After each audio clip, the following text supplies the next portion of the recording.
Hi guys, I'm a Forester here. This is the sixth in a series of videos that I'm making from these personal notes that I found in my father-in-law's belongings. The first was about him enlisting in the Marines after the attack on Pearl Harbor, and the remaining videos will be about his life at Parris Island. When I did get my orders, I was transferred to the Marine Barracks and assigned to the purchasing department. I stayed there just long enough to help type one purchase order. I wasn't there long enough to know who I was working with or who the officer in charge was. Still being assigned to headquarters and headquarters company Marine Barracks, I was moved from purchasing to clothing, and there I stayed for the next 20 months. I started off issuing belts to each recruit that came through the clothing room. That didn't require you to be real smart because all the belts were the same size. As you graduated up the line in clothing, you had to get a little smart in the head. For instance, when issuing socks, you would ask the recruit what size shoe he wore. Then you would know what size socks to give him. What size waist? Then you knew what size undershorts to give. What size neck? And you would know the size of shirt to give. We didn't have to ask anything when issuing the field scarf or necktie, as they were all the same size. See what I mean about getting a little smart in the head? When I was moved up to issuing the green blouse for the winter uniform, that was another story. Not knowing anything about fitting a blouse, it was a catastrophe at the beginning.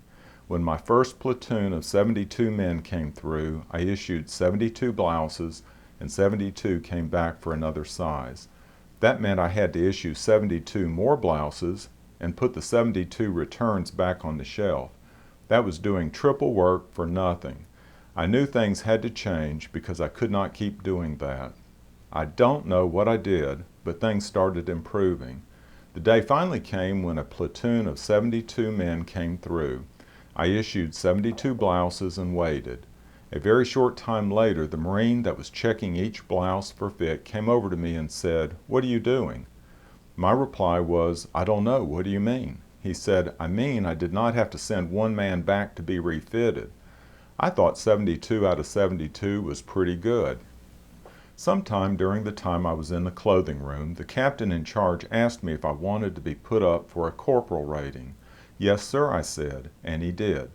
I began studying, reading the Marine Handbook from cover to cover. Well, guess what? I flunked the test. A month or so later, the captain asked if I wanted to try for corporal again.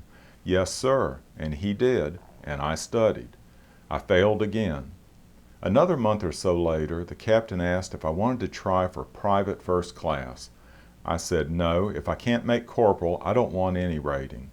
The captain put me up for corporal again. I did not study, and guess what? I made corporal.